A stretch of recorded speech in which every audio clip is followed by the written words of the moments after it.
This is the actual message from Natalie Bollinger that I exposed her dad with. We'll scroll up and down. There's 130 people that I forwarded that to. 130 people who got it directly from the source, who could have verified I was telling the truth. Many of these websites, they cite the information in here while they continue pretending I was a schizophrenic, delusional stalker. And while Rose and her family continue to sell a false narrative, trying to make themselves out to be the good guys, they absolutely weren't. And we're going to read that from Natalie's words here. They did everything that they could to work together with others to bully me, threaten me, harass me, assault me, to try to get some reaction out of me.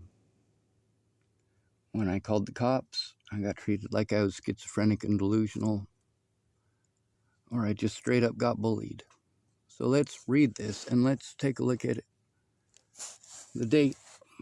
She sent that on 7/30/2016. She was a grown adult and she was my friend. That is her email. She had 2 of them, by the way, and she messaged me in both. She deserved better than this, and I deserved better than this. She wanted to make her family happy, and she was embarrassed, but this is what I exposed Ted Bollinger with right before Natalie Bollinger pretended that I was threatening to kill her and her family again. The reality was, as you've gotten to see, people actually were and are still harming me, still threatening me, still harassing me, both in real life as well as on the internet. And I'm just trying to get my side heard. I'm trying to get my evidence shown. And there is so much of it. My psychological evaluations show that I am not schizophrenic nor delusional. And there's a bunch of them. And we've shown evidence on that channel. I'm sorry, it's cold in here and I'm shaking. So let's read it. It says, okay, so I guess I'll start from the beginning. So my mom left when Alicia and I were 3. She was 19 and married to my father. He was cheating and beating her. My dad told her that he was going to kill her if she didn't leave, so she left us as well and moved to Rhode Island. My dad was in and out of jail, and somehow my mom heard he was facing prison time. Alicia and I were 8 at this time. My dad was in the run, and my mom shows up. I knew who she was, but I was told awful things about her my whole life, that she burnt me with cigarettes, etc.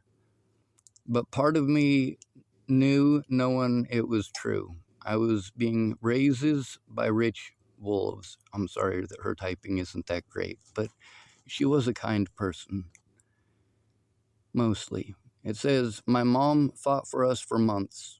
She got custody because we were being raised by rich wolves, or being raised by awful humans.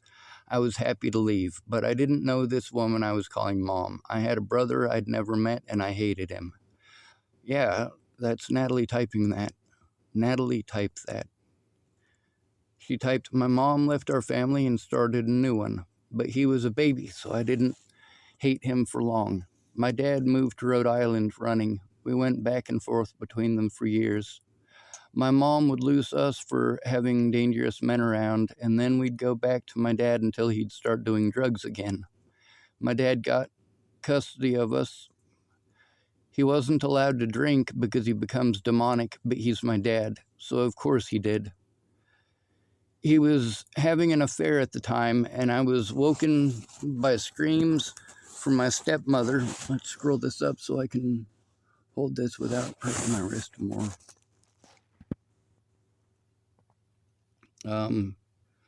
He wasn't allowed to drink because he becomes demonic, but he's my dad, so of course he did. He was having an affair at the time, and I was woken up my screams from my stepmother, Shelley, They has 2 children by this time. He had been drinking and was trying to kill Shelley. He was hitting her face on the curb repeatedly until she wasn't moving. There was much more, but yeah, so my mom got custody for a long time. Then she married this very abusive man. It got to the point where the judge said he wasn't allowed near of us children, but he scared my mom, so she still let him live with us. Meanwhile, my dad moved back to Colorado. He came and proved he was there and took Alicia and I. Shortly after, he had us selling drugs for him at 13 and 14. He was hitting us and doing drugs with us while being a little too friendly. All right, girls, what does that mean? This is their own father. Anyway, she wrote, so my father told on him, or so my sister told on him. This was while I knew you at the park. Now, what was significant about this situation?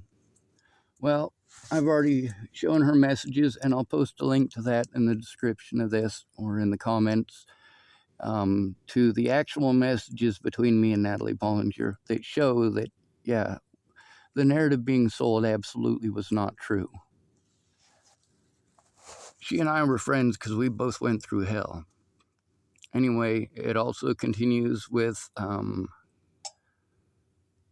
we were put into foster care. My mom had moved to Virginia to get away from her husband, and we were in and out of foster homes. I hadn't spoken with her in a year or so before I asked her to come get me. They were going to hold me in a group home until I was 21 because I wouldn't stop getting high. We moved to Virginia, and I think you know the rest, but that's most my story. Okay, so we've read the email from Natalie Bollinger. We've read what it says out loud.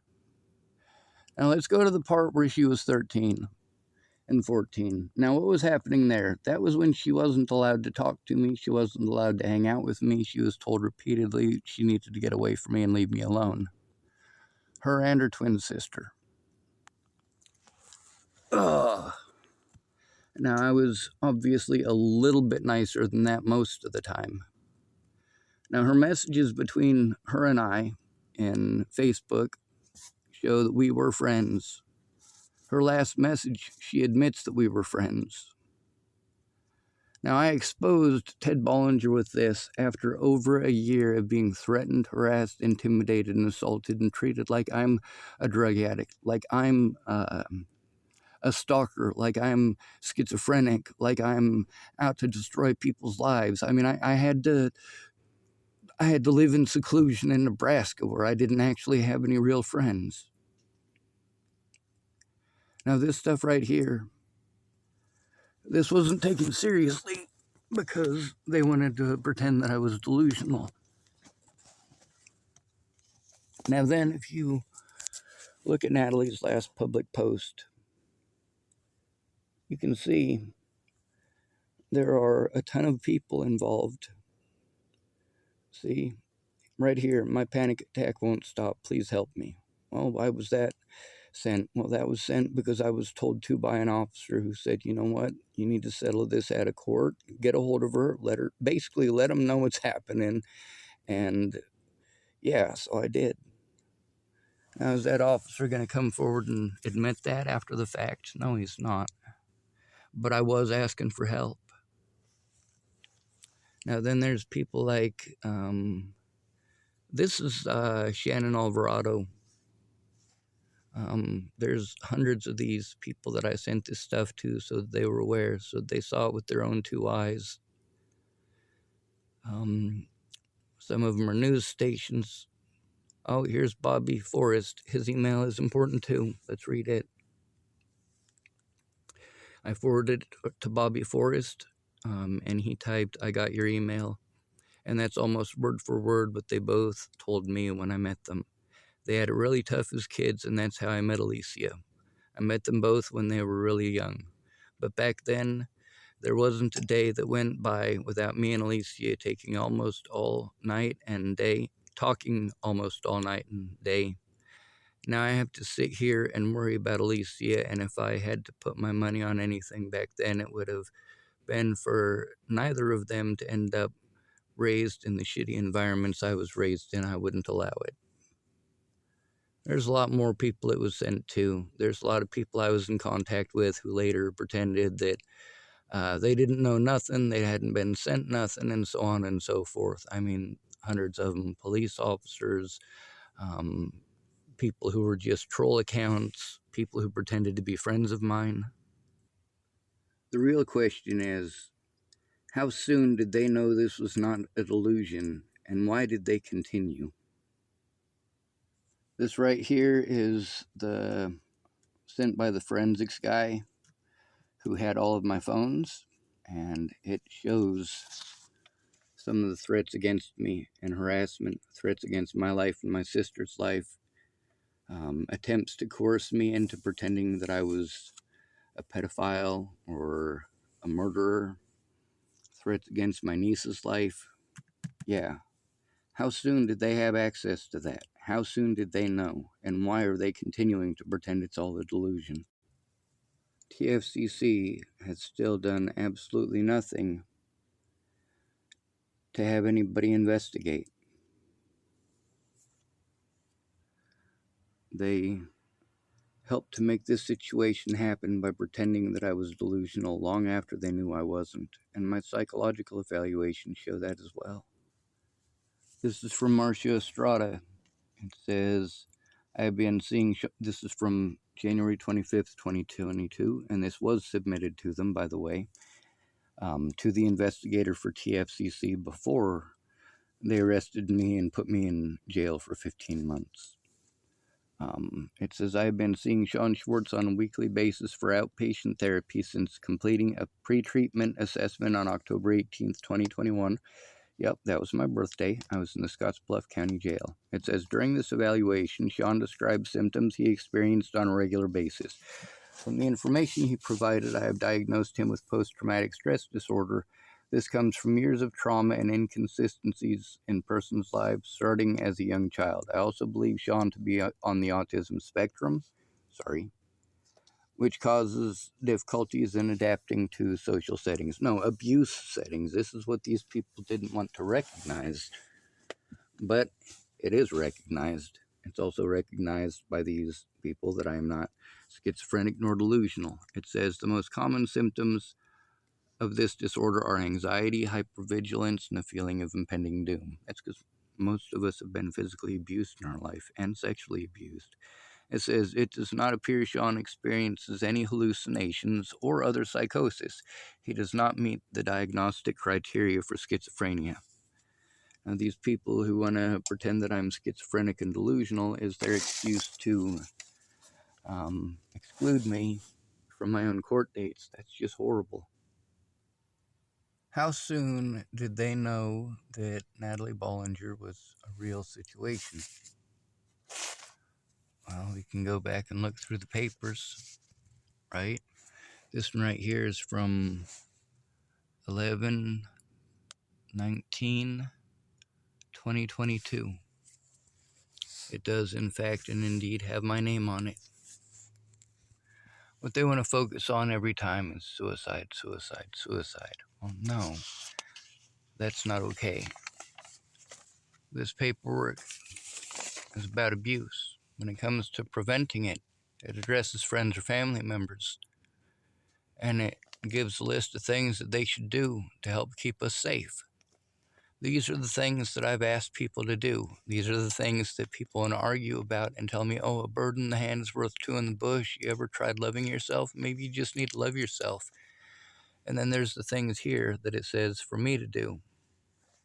And am I able to do most of those things with the level of abuse that I have to endure? The answer is no.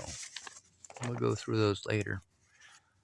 Here's the real prize piece of paperwork right here. C.S. Catherine. So in this, she actually wrote down, let me pull this out, that I was brought to the emergency room by the manager of Denny's. Now, the guy at Denny's was explaining to her, at least to some degree, about the harassment and abuse that I was enduring. So she was aware of it. And it says, Sean was brought to the ED by manager of Denny's. He became upset and stated he was being forced to kill himself. So the situation there, what was going on? this abuse here over Natalie Bollinger in Tillamook, Oregon, and people were assaulting me and telling me to go kill myself. I explained to them that these people were trying to force me to kill myself, threatening me, assaulting me, telling me to kill myself. You guys got to see evidence of that. That got sent to their investigator who pretends it doesn't exist. They still continue to ignore all of my psychological evaluations. And in this, the guy from manager, or the manager from Denny's, he was aware of the abuse and he did tell them about it, at least to some degree. And then, of course, the rest of this, we can go ahead and read it all, but we don't really need to. What we should do here, because this is the important part. Catherine C.S., Tammy Waddell. Tammy Waddell was aware of this the entire time. She was aware of it. Look at this. It says, extensive period of time homeless and targeted abuse due to this status. Quick escalation followed by an inability to manage behavior is a trauma exposure symptom. So basically, the situation there, I went in there to try to turn in abuse, and all she wanted to do was focus on suicide, suicide, suicide. She wanted to reword me explaining that people were trying to bully me into killing myself. She tried to reword it into me wanting to kill myself, or trying to kill myself, I should say. And that's all she cared about. Just like now, when it comes to the evidence that Shelley, yes, did tell me that Melissa wasn't going to allow her to work on this. The thing that Melissa was told is that if we're being harmed, they're not allowed to call the police. They're only supposed to call the police if we're harming someone else or if we're harming ourselves. Otherwise, they're supposed to defer. But this right here, it says extensive period of time homeless. She was aware of that. Also, it says, and targeted abuse due to this status. It wasn't just due to that status, by the way, but they were aware of it. That's the thing about Mike McKinster. He did tell them that he was aware of the abuse, that it was going on. He was a witness. It says quick escalation. Well, it wasn't quick escalation. As soon as Mike McKinster left, they started trying to escalate the situation by taking a bullying tone and asking over and over and over again if I was going to kill myself, if I wanted to hurt myself or others, over and over and over again. And I told them no, over and over and over again. But that's all they cared about. They did not care about the targeted abuse. Verified by Mr. McKinster. It's also verified by a lot of cameras, a lot of recordings. Now, if you'll notice, this is from 1/28/2023. Well ahead of time. And it says here, post-traumatic stress disorder. They already had my diagnosis. They were already aware. They already knew that I had PTSD. And what they did, instead of taking this seriously, well, I was assaulted at the hospital this day by a doctor because Catherine Cias, who was there, Tammy Waddell was not. She just signed off on this crap. It says document signed, but she wasn't there. And what Catherine Cias had to say was dishonest through all of it. Like I said, they pretend that when I'm trying to turn in abuse and turn in these people threatening to kill me and my friends and family, that it's a delusion and that I'm just suicidal and delusional. Now, they wrote down PTSD. They didn't write down delusional in this very first one, did they? They were already well aware.